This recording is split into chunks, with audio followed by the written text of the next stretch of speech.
Good morning, micro followers. I hope this video finds you happy and healthy. Today,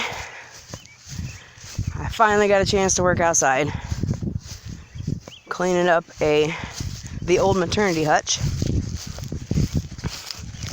I'll explain that here in a second, or maybe in a different video. But for right now,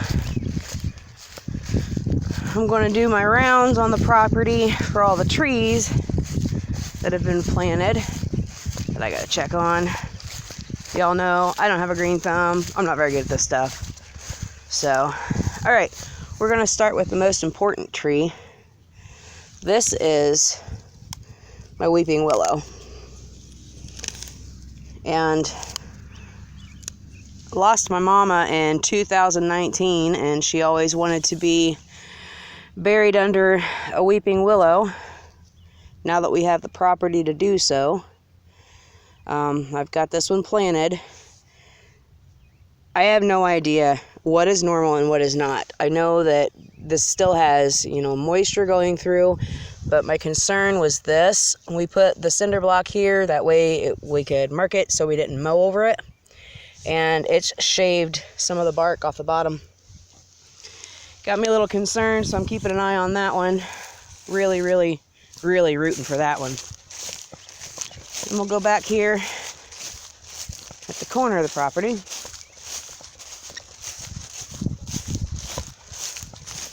The schoolhouse.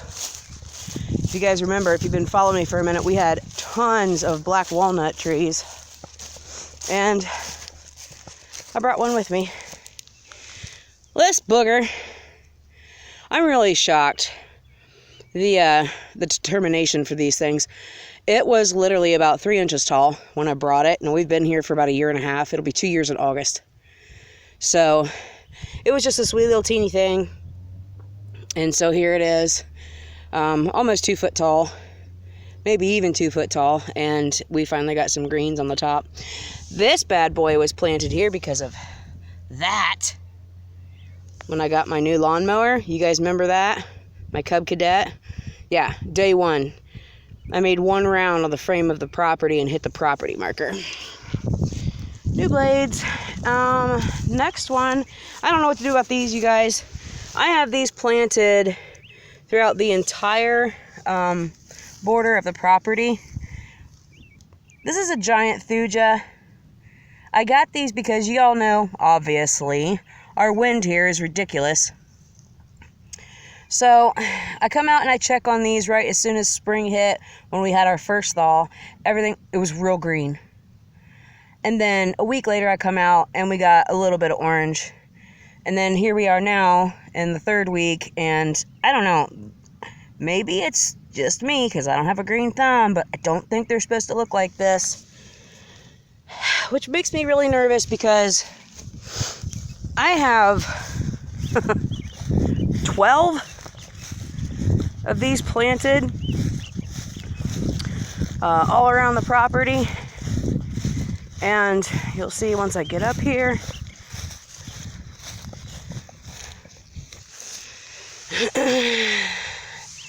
They all look like that. There's still some green in there, but I don't know. I put some fertilizer around it. I don't know. Makes me nervous, guys. I don't know. I don't know my trees enough, to make a call on that one. But I really was hoping those ones would make it, because they're like 60 to 100 foot tall or something like that. Crazy, stupid tall. I need that wind barrier here if I ever expect to keep anything in the yard. Okay. Now, up here,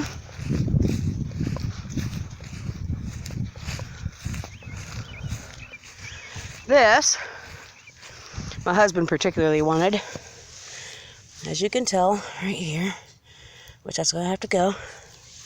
This is a red maple. Sorry, I'm out of breath. That's a pleurisy thing. Red maple, and it is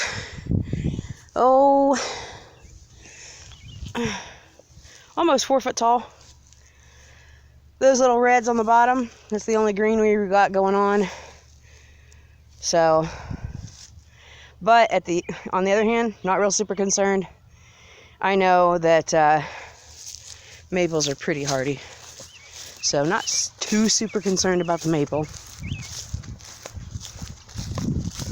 And then we're going to jump over here. I'm literally taking you around the entire 2 acres. It's a cute little booger. We just planted this last night. I don't remember what it's called. It's obviously in the arbor family. But this is supposed to get, I think they said 12 foot tall. This was my Mother's Day gift from Zach. So we planted this one last night. And then I'll take you up here and show you the other one.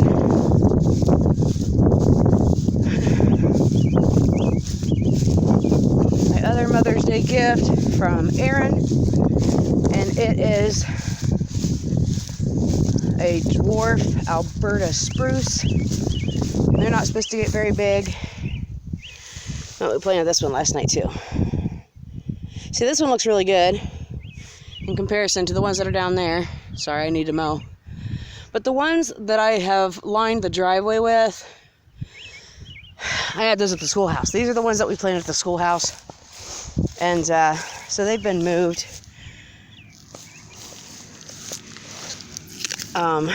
twice, actually. I pulled them from the schoolhouse, brought them here, and then ended up digging them back up because I didn't like where they were at and moved them. And then there's this. So these guys are in really rough shape, particularly the ones up front here. You can see the ruts in the yard because my UPS driver, nope, FedEx, look at that. Yeah, FedEx driver got stuck in the driveway. Well, I guess she thought she was in the driveway and mauled my trees this past winter. I don't know, it's a bad omen. I got an omen with big trucks getting stuck in my driveway. This is super cool.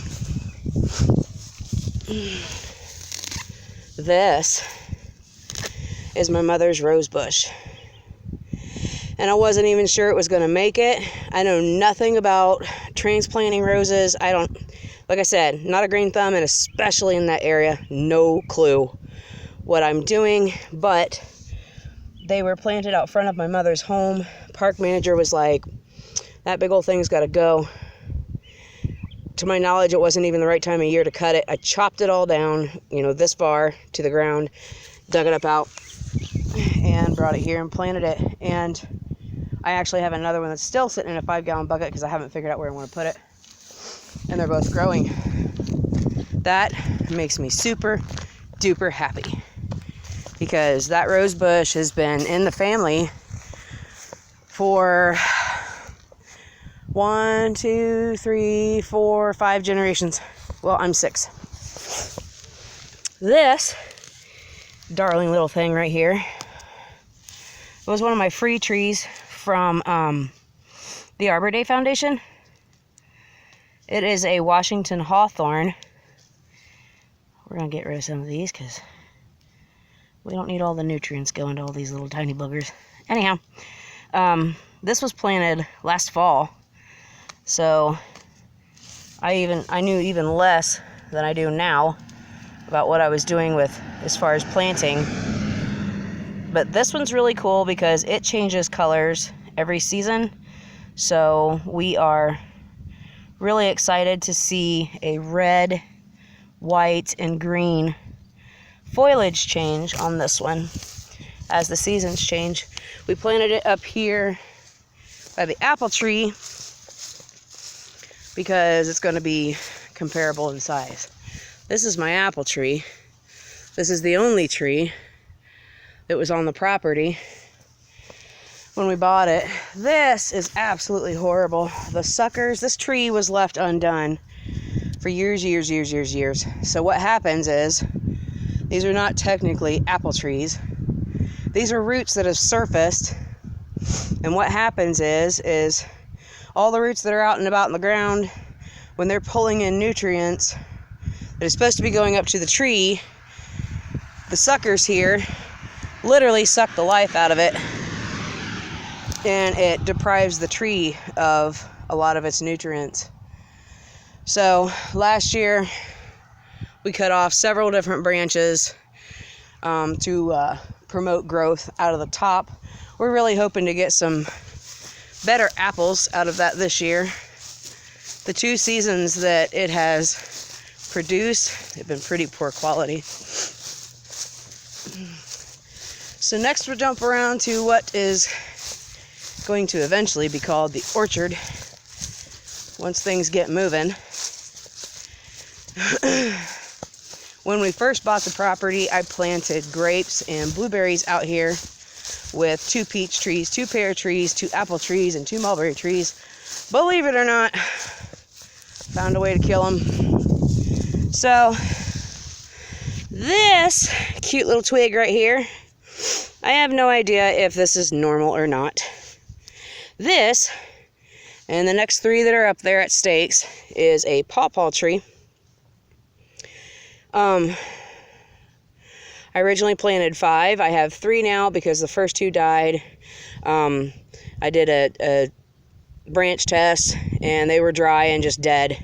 And then so I pulled it up out of the ground. Sure enough, there was 0 roots.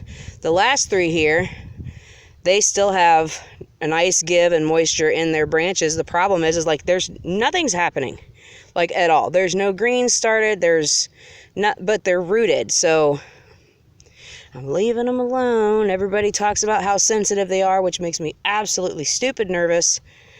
But I got these 3, so I'm letting them go. I'm crossing my fingers. This right here, I call her Xena. She's a warrior princess. You know why? This thing has been mowed over like a million times. We first bought the property. I hired somebody to come out and mow the back acre because it was a good 4.5 foot high. Overgrown. The person that lived here did nothing with the extra acre on the property, actually 1.5 acres. So it was overgrown pretty bad. Obviously, I wasn't going to be able to start any kind of micro farming ideas until I got the land cleared. So if you look,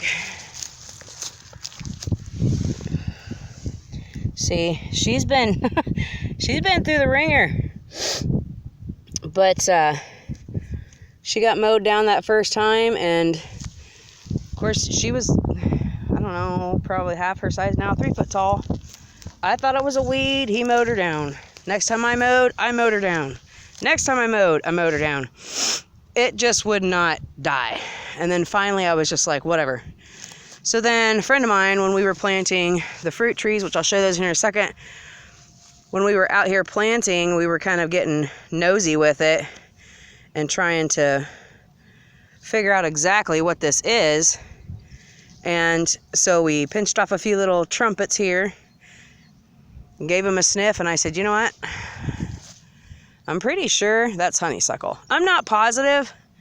So if you guys know anything about honeysuckle, now imagine there was more branches down at the bottom, but once I finally was like, you know what? Maybe it's a tree, and if it's the only tree I got, then I'm going to keep it. So I cut off everything that was down at the bottom. So obviously now it looks like a tree. But, I mean, is that honeysuckle? I don't know a whole lot about honeysuckle. Is my camera clean? Or can I just not focus? Yeah, so anyways, if y'all know anything about honeysuckle, is that what this is? Now, I'm going to show you something really pretty I'm so excited about. Look at this. We have fruit trees. We have fruit trees. I am so excited about this. I can't even tell you how excited I am about these. Because, like I said before, when I bought the property, I planted 2 of each tree. It was the wrong time of year. There was no fertilizer. They were supposed to have been cared for in my absence, and they weren't. So, obviously, the first round didn't make it. You know that if you can kill a mulberry tree, that we're talking some serious stuff. So, the first several trees, I think there was 8 trees that I planted. They didn't make it. So, friend of mine was like, hey, don't hate me, I bought you some trees. And as much as I want trees so bad on this property, it was almost impossible to be upset with her. So she got me 2 apple trees and 2 peach trees. So these 2 are the apple trees. Got them planted just last weekend. And we put some fertilizer around it. And then earlier, when I cleaned out the rabbit hutch, the maternity hutch, I went ahead and brought the wheelbarrow out with the straw. And these, the peach trees, bless their little heart, they were producing. They had little peach fuzzies on here. And I had to go in and pick everything off. So, I'm super excited to finally say again that I've got some fruit trees down in the ground. I'm thinking, I don't know, I'm thinking I need to cut that off. Everybody keeps saying to top the trees off. If you don't, if you want them to pay attention to growing out instead of up. I don't know if it's too early. I don't know. I got to do some more checking on that one because, as I've mentioned, I don't really have a green thumb. So anyhow, that's the state of the state as far as the greenery that's been put in the ground. I want to jump over here and check another one of my giant Thujas. These are the ones that I said I have lined along the property. So of course we put the stakes up so I don't mow over them. See, look guys, this is just, I'm no gardener or anything, but I just don't think that's right. That just, it's looking dead to me.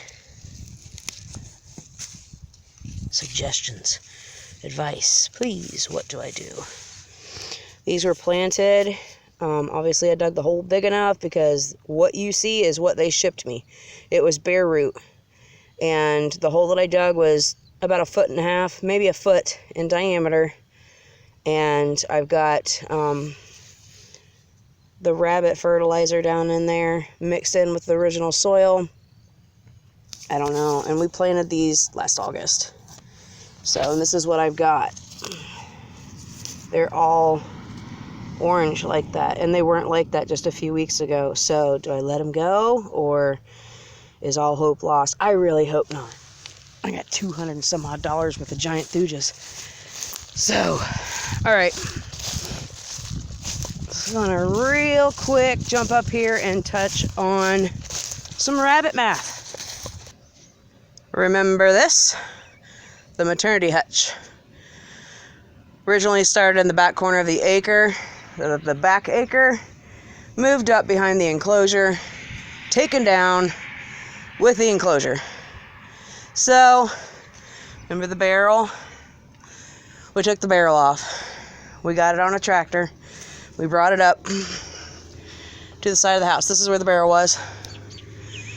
So, I'm going to rig this end right here. I'm literally just going to put some chicken wire up and cover it with a thick vinyl because I need a temporary place to put 6 bunnies. Why, do you ask? Well, so a friend of mine, good morning. Hi. So a friend of mine, when Widow had her last litter, she was like, we would like to have a bunny for our little girl, and I'm like, okay, cool. And I give her a bunny. And then she messages me like a week or two later and says, is this supposed to happen? And there is a nest made. And of course, we all know what that means. So unfortunately, I volunteered her for rabbit math. I didn't mean to. I was late at getting things processed, so I gave her a pregnant rabbit. So she was like, I'm going to keep them until they're weaned, and then what do you want me to do with these? I said, bring them on out. So we just makeshift quick, hurried up and threw something together because obviously everything at the enclosure is down. So I get to get 6 more bunnies. They will be going to Camp Kenmore, so they're not a stay here kind of thing. Like, Mission to Microfarming doesn't officially have rabbits again. Reason behind it, number 1, not ready. But number 2, this is brother and sister kind of bloodline. So I'm going to opt out of that one. And whenever I'm ready to pick back up, I'll probably contact the original people that I purchased rabbits from before. I was pleased with that bloodline, so we're going to go that route. This thing, I don't know if you guys remember this thing or not. This is where I had rabbit cages way back in the day, like when I first started. The quail cages are going to go up here on this top shelf, but I'm going to build an encasing, obviously, to weatherproof it to keep them safe. So right now it's kind of glugh and undone, but so is that. And that's the projects that I'm working on. So I'm really excited. The quail are going to be shipped on the 26th of this month. So we should be able to get that project up and running fairly soon. And it'll be nice to have some life to the microfarm again. Oh, I almost forgot my Japanese maples. I have 2 of those planted. I'm really excited about I love Japanese maples. Love, love, love them. The difference between the Japanese maple and the red maple is like fire red leaves, and the Japanese has got that burgundy. Sorry, totally off topic, way late on that one. We already went past the tree conversation, but anyhow, I forgot about those, so I had to throw those in there. I hope you guys are having a wonderful day and enjoying the spring that has finally arrived, and hopefully we're past our frost threat and we can go ahead and get started on some gardening. God be with me there, right? I love you guys. Thanks for watching. Don't forget to like and subscribe. See you next time.